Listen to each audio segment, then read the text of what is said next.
আল্লাহ সুবহানাহু ওয়া তাআলার দরবারে আলিশান অসংখ্য গণিত শুকরিয়া, যেই মহান রব্বুল আলামিন আপনাকে আমাকে ভালোবেসে দয়া করে মায়া করে পবিত্র পবিত্র রমজানুল মুবারকের আজকের তৃতীয় জুমায় হাজির হওয়ার তৌফিক এনায়েত করেছেন। সেই মনিবের দরবারে আলিশানে আমরা আমাদের অন্তরস্থল থেকে শুকরগুজার হয়ে সকলেই পড়ি আলহামদুলিল্লাহ। দেখতে না দেখতেই কিন্তু রমজানুল মুবারকের রহমতের দশক শেষ হয়ে গেল। রহমতের দশকের পরে মাগফিরাতের দশক আজকে শেষ হয়ে গেল। নাজাতের ধার প্রান্তে আমরা চলে আসছি। শেষ সময় রসুল বলেন যে রমজান মাস পাইল তো তার গুনাহ মাফ করাইতে পারল না, সে ধ্বংস হোক। জিবরাইল আমিনের দোয়ায় রসুল আমিন বলেছেন। কাজেই আমরা রমজান মাসের আর মাত্র অল্প কিছু সময় বাকি আছে।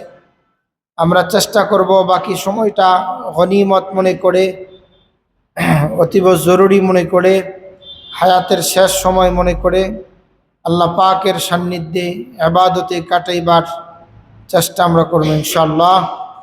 সম্মানিত মুসল্লিন কিরাম, দুটি বিষয় অত্যন্ত জরুরি। এক নম্বর বিষয় হলো ইতিকাফ।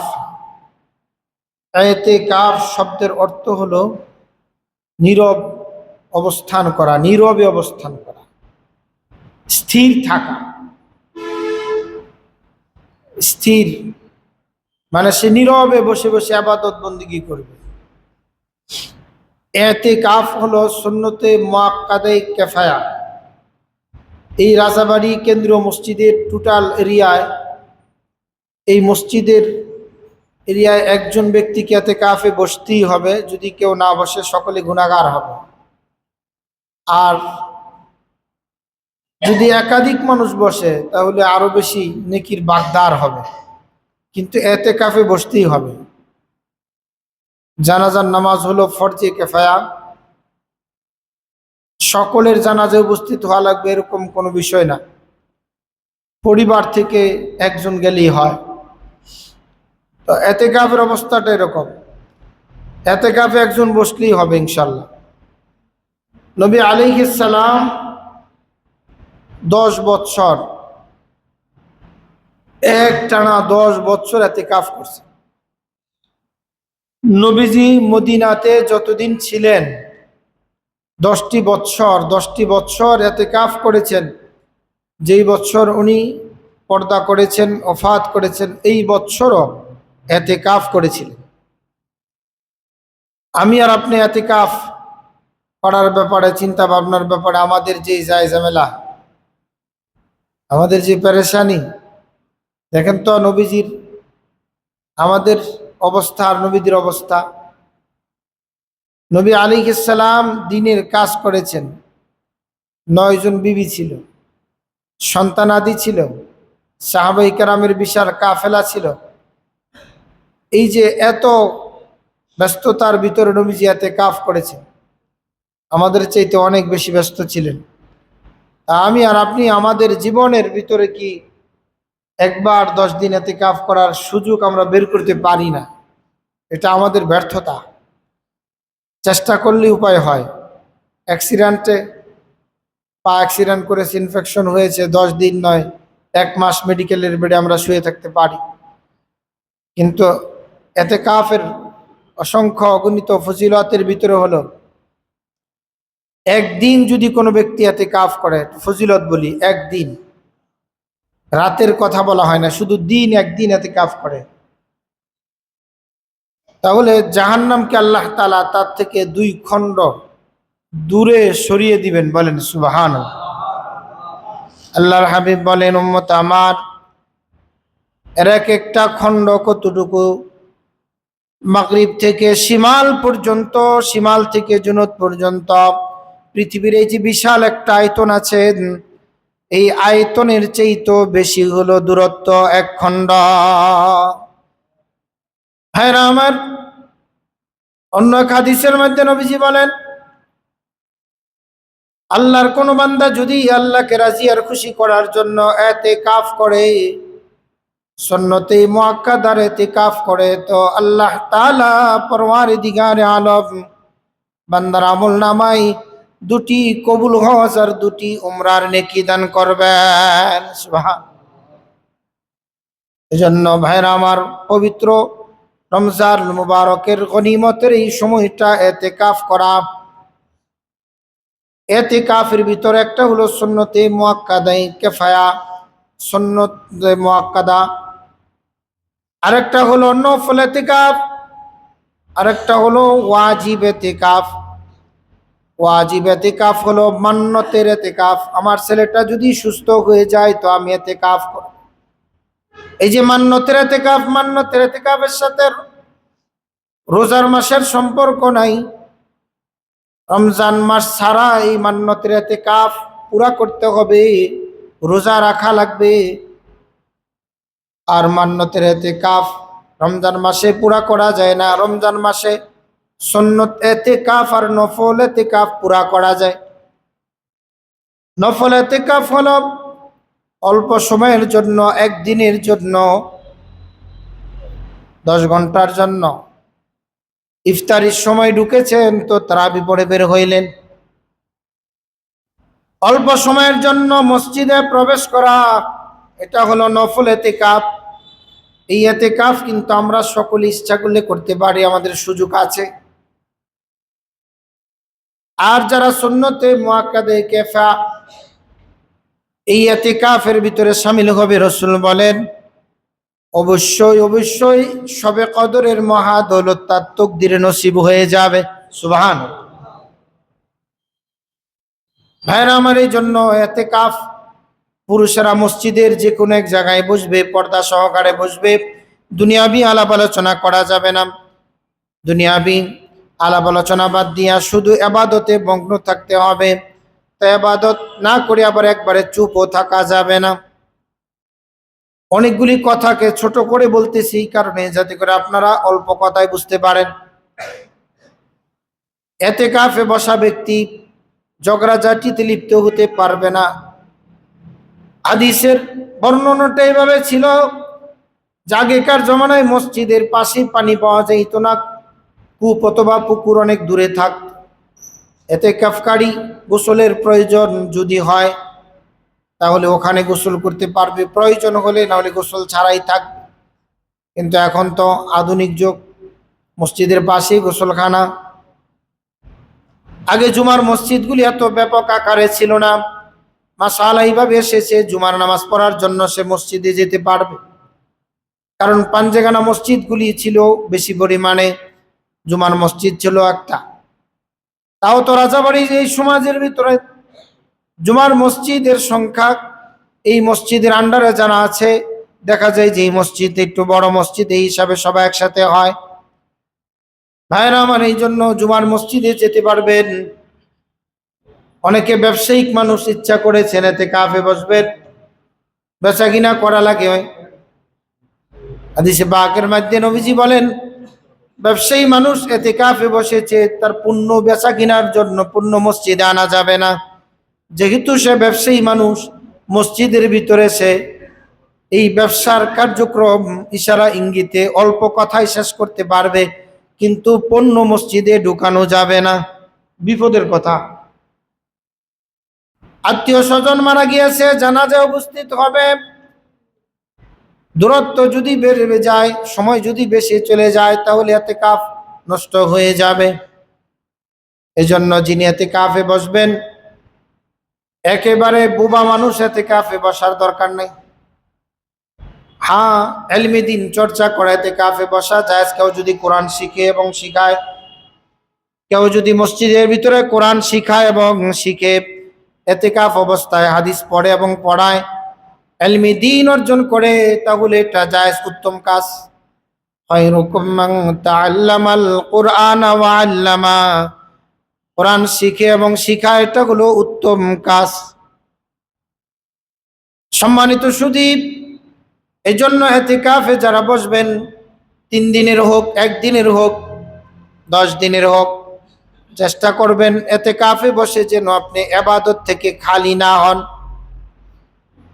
দুনিয়াবি কথাবার্তা যেন আপনার দ্বারা না হয়। আর যারা আমরা মসজিদে আসবো, আমরা বেহুদা ওনার সাথে কথা বলার জন্য আগ্রহ প্রকাশ করব না। যে উনি এতে কাফে বসেছেন, ওনার পাশে গিয়ে বসে বসে গল্প করা, এই কাজগুলি আমরা করব না। উনি নির্দ্বিধায় বসে ইবাদত বন্দিগি করবেন। একজন আমারে ফোন করছে, হুজুর আমাদের মসজিদে এতে কাফের লোক খুঁজে পাওয়া যায় না, তো একটা লোক ভাড়া করে আনার চিন্তাধারা করতেছি। কি কন? ভাড়া করে আনবে, কিছু টাকা পয়সা দিব, এনে এতে কাফ করব। ভাড়া কইরা এতে কাফের লোক আনা সম্পূর্ণ হারাম। এতে কাফই হবে না, এতে কাফই হবে না। যে সমস্ত মসজিদে ভাড়া কইরা টাকা দিয়ে লোক বসানো হয়, ওই মসজিদের এতে কাফ নষ্ট হয়ে গেছে, এতে কাফ হবে না। উনি তো আসছেন অর্থের জন্য, উনি তো আর ইবাদতের জন্য বসে নাই, এখানেই তো বাদ। তারপরে এমন এক লোক ভাড়া করে আনছে, যেই লোক আপনার টাকার দান্দায়, লঙ্গির দান্দায় আর খাবারের দান্দায় পয়সা থাকে সারাদিন। 100 টাকা 50 টাকা কেটা দিল মুসাফা কইরা, এই চিন্তায় আছে। তো আবাদতে নাই, ওর চিন্তা হলো ওরা বসাইছে টাকার জন্য, অত হাদিয়ার দিকেই তাকায় রয়েছে সারাদিন। ভাই, এতে কাফে বসতে হবে আল্লাহকে পাওয়ার জন্য। কাকে পাওয়ার জন্য? তো আল্লাহই যদি আমার হাসিল না হয়, আল্লাহর মারিফত যদি আমার হাসিল না হয়, দিদার যদি হাসিল না হয়, তাহলে আমি যাকে বসাইলাম মসজিদের পক্ষ থেকে, এত বৈশা রয়েছে খাবার আর টাকার আর লঙ্গির দান দেয়, তো এতে কাফ তো নষ্ট হয়ে গেল। এই জন্য এই কাজ করা যাবে না। আবেগে আমরা অনেকে অনেক কাজ করি, মনে করি শরীয়তকে খণ্ডন করে মন মস্তিষ্ক জ্ঞান দ্বারা এটাকে আমরা নিজেরা নিজের মতন করি, এটা বেদাত হয়ে যায়। শরীয়তের গণ্ডি, নবীর সুন্নত তরিকা বাদ দিয়া কেউ চললে এটাকে বেদাত ধরা হয়। সে নতুন করে এটা আবিষ্কার করতেছে। আর বেদাত হলো গুনার মূল, গুনাহ জন্ম দেয় বেদাত। এই জন্য আমি আপনাদেরকে যে কথাটা বুঝাইতে চাচ্ছি, এটা হলো এতেকাফ জরুরি, তাই বলে অর্থ দিয়ে কাউকে এতেকাফে বসানো যাবে না, নিজ ইচ্ছায় বসতে হবে আখিরাতের জন্য। আমাদের মসজিদ ইনশাল্লাহ আল্লাহ রহমতে বসার লোক আছে। কি কন? আছেন? আলহামদুলিল্লাহ, আলহামদুলিল্লাহ আমাদের মসজিদে বসার লোক আছে। আমরা সকলেই ওনার জন্য দোয়া করব, আল্লাহ দীর্ঘ হায়াত দান করুক, সুস্থতা দান করুক, আমরা বলি আমিন। দ্বিতীয় হলো শবে কদর। শবে কদর আজকে রাত্র থেকেই বেজর রাত্র শুরু হবে। আরবি মাসে রাত্র আগে আসে। রাত্র কি আসে দেখেন না, আমরা আগে তারাবি পড়ি, তারপরে রোজা রাখি। আগে আমরা তারাবি সারি, তারপরে ঈদের নামাজ পড়ি। তাহলে আরবি মাসে আগে কি আসে ভাই? রাত্র আসে। তাহলে সে সুবাদে এই 10 দিনের রজনীর ব্যাপারে অসংখ্য হাদিস, কোরআনের আয়াত এত বেশি পরিমাণে বলা হয়েছে যে আমি কোনটা থুই আপনাদের কাছে কোনটা বলবো। তবে জরুরি বিষয়গুলি শোনাচ্ছি। শবে কদরের তল্লাশি করার জন্য, তালাশ করার জন্য, খুঁজার জন্য রসুল বলেছেন যে শবে কদরের তালাশ তুমি করবা। আব্দুল্লাহ ইবনে মাসউদ থেকে বর্ণনা আসছে যে বেজর যে রজনীগুলি আছে, বেজর কয়টা রজনী? বেজর কয়টা রজনী? 7টা। বেজর যে রজনীগুলি আছে, এই রজনীগুলিতে তালাশ করতে হবে। কথা কি বুঝতে পেরেছেন? বেজর রজনী। তবে শেষের 7 দিনের কথা হাদিসের গুরুত্ব আসছে যে শেষের 7 দিন, এখানে জোর আর বেজর নাই, প্রতিদিনই। কারণ আপনারা এই বিষয়ে যদি কেউ মুতাআলা করেন, অ্যানালাইসিস করেন, দেখবেন এখানে অনেক রিওয়ায়াত। কেউ বলেছেন, এক সাহাবী বলেছেন যে আমি 21 রমজানে শবে কদর পাইছি, এর নিদর্শন। কেউ বলেছেন আমি 23 রমজানে পাইছি, কেউ 24-এ পাইছে, কেউ 25-এ পাইছে। এইভাবে করে অনেক মত আছে, কিন্তু মতগুলির ভিতরে সবচেয়ে গ্রহণযোগ্য যে মতটা, এটা হলো বেজর রজনীতে অবশ্যই অবশ্যই ইবাদত করতে হবে, কারণ 27 রজনীতে যে শবে বরাত, শবে কদর, এটা নিশ্চিত না, তার আগেও শবে কদর চলে যেতে পারে। কাজেই আমরা কি করব, এই বেজর রজনীগুলিতে রাতের বেলা ইবাদত করব। কিয়ামুল লাইল যে আমল আগে ছিল, এখনো মক্কা মুআজ্জমায় মদিনা মুনাওয়ারায় কিয়ামুল লাইলের আমলটা আছে। কিয়ামুল লাইলের আমল হলো তারাবির নামাজের পরে একটু বিশ্রাম করে অল্প সময়, তারপরে একেবারে সেহরির আগ পর্যন্ত দাঁড়ায় দাঁড়ায় কোরআনে কারীমের তেলাওয়াত শোনা, নামাজ আদায় করা। কিয়ামুল লাইল অনেক বড় বড় মসজিদগুলিতে এখনো জারি আছে। তো সেহরির আগ পর্যন্ত কিয়ামুল লাইলের আমল করা, এটা আমাদের জন্য অতীব জরুরি। তো বিশেষ করে বেজর রজনীতে আমরা চেষ্টা করব সবাই, যারা ঘরে আছি ঘরে, যারা বাহিরে আছি বাহিরে, যারা মসজিদে আসতে পারি, এই রাত্রগুলিতে ইবাদতে কাটানো। শবে কদরের মহা দৌলত, অনেক বড় দৌলত। 83 বৎসর 4 মাস, বলেন তো কতদিন? সবাই বলেন কতদিন? আমাদের হায়াতের অবস্থা তো 70 প্লাস মাইনাস, অল্প সময়। হঠাৎ খালি মানুষ মরে, স্ট্রোক করছে মরে গেছে, খবর নাই। বাজারে গেছে, দাঁড়ার বোঝা নামাইছে, মরে গেছে। বিকালবেলা চা খাইছে, বাসায় আসছে, শেষ। মানে অ্যাক্সিডেন্ট, হায়াত শেষ, তার মৃত্যু হবে, কিন্তু অ্যাক্সিডেন্টগুলি কত মারাত্মক। এই জন্য অপমৃত্যু থেকে বাঁচার জন্য আল্লাহ পাকের দরবারে দরখাস্ত করা। অ্যাক্সিডেন্টের মরণ, মরণ দুইভাবে হয়, একটা হলো ইমানি মরণ আর একটা অ্যাক্সিডেন্টের মরণ। ইমানি মরণ কোনটা? তার জীবনের শেষ প্রান্তে, শেষ সময় জবানে কালিমা নসিব হওয়া। আর অ্যাক্সিডেন্টের মরণ কোনটা? জবানে কিছু আসতেছে না, জবান বন্ধ। এজন্য আমাদের বড়রা একটা কথা বলেন যে মানুষ যখন শেষ মুহূর্ত চলে, তো আমরা আইসিইউর ভিতরে অনেক সময় রুগীকে রেখে দিয়া তাকায় থাকি, কিন্তু তার মুহূর্তটা কিন্তু শেষ। এই সময় তার মুখে শ্বাস প্রশ্বাস জারির জন্য এটা সেটা লাগানো আছে, রক্ত চলাচল বা হার্টবিট বাড়ানোর জন্য। তো সময় যখন তার ফুরিয়ে আসে, ওই সময় তার কানে কালিমার তালকিন দেওয়া এটা অত্যন্ত জরুরি হয়ে পড়ে। কিন্তু দেখা যায় মেডিকেলের ভিতরে যখন মরণ হয়, কালিমার তালকিন থেকে ভিতরে ঢুকতেই দেয় না, তাকাইতেই দেয় না। এই মরণগুলি অ্যাক্সিডেন্টের মরণ। মনে রাখবেন, আরো কিছু মরণ আছে, যেই মরণগুলি হলো বায়স্কুপ, সিনেমা অথবা নাটক ফাটক, মদের আড্ডা, তাসের আড্ডা, জুয়ার আড্ডা, গুনাহ, এরকম গুনার ভিতরে থেকে তার মরণ হয়ে গেল। এই মরণগুলি অ্যাক্সিডেন্টের মরণ। এজন্য আসুন আল্লাহ পাকের দরবারে আমরা দরখাস্ত করি, আমাদের মৃত্যুগুলি যেন আল্লাহ ইমানি মরণ দান করে। কি মরণ? ইমানি মরণ। আল্লাহ তৌফিক দান করুক, জোরে বলেন আমিন। সম্মানিত মুসল্লি কেরাম, শবে কদর, শবে কদর এমন এক মহাদৌলত।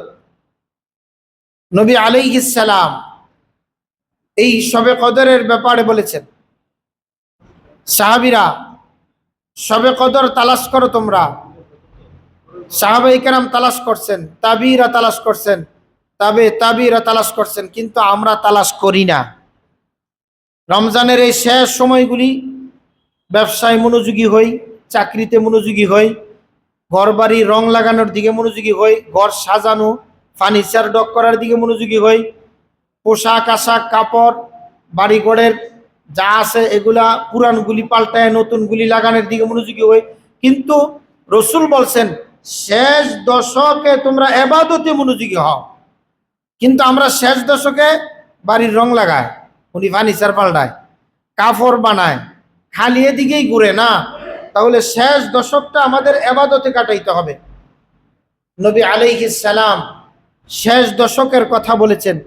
এক তো ইতিকাফ করা, অনেকে কয় যে পুরান পাঞ্জাবি দেখি ঈদের নামাজ হইব। শরীয়তের কোনো বিধান এরকম নাই যে পুরাতন পাঞ্জাবি দিয়া ঈদের নামাজ হবে না, বরঞ্চ এটা উত্তম যে রোজা রেখেছে, ইবাদত করেছে। রাসূল বলেন, মান সামা রমাদানা ঈমানান ওয়া ইহতিসাবান গুফিরা লাহু মা তাকদ্দামা মিন যামবি। আল্লাহর ক্ষমার সওয়াবের আশায় যে রোজা রাখছে, তার পিছনের সব গুনাহ আল্লাহ মাফ করে দেবে। আর সাওমু জুন্নাহ, এটা হলো রোজা হলো মানুষের হাতে আল্লাহ একটা ঢাল দিয়েছেন। বলে কিসের থেকে? মুক্তির জন্য, গুনাহ থেকে বাঁচার জন্য। আর সাওমু লি ওয়া আনা উজিজাবি, রাসূল বলেন রোজা আল্লাহর জন্য, এটার প্রতিদান আল্লাহ নিজে। প্রতিদান কে? আল্লাহ নিজে। আল্লাহ নিজে যদি রোজার প্রতিদান হয়, তাহলে এর উত্তর আসবে আল্লাহ তাকে ক্ষমা করে দিবেন, তাকে জান্নাতও দিয়ে দিবেন। ভাইরা আমার, এই জন্য শবে কদর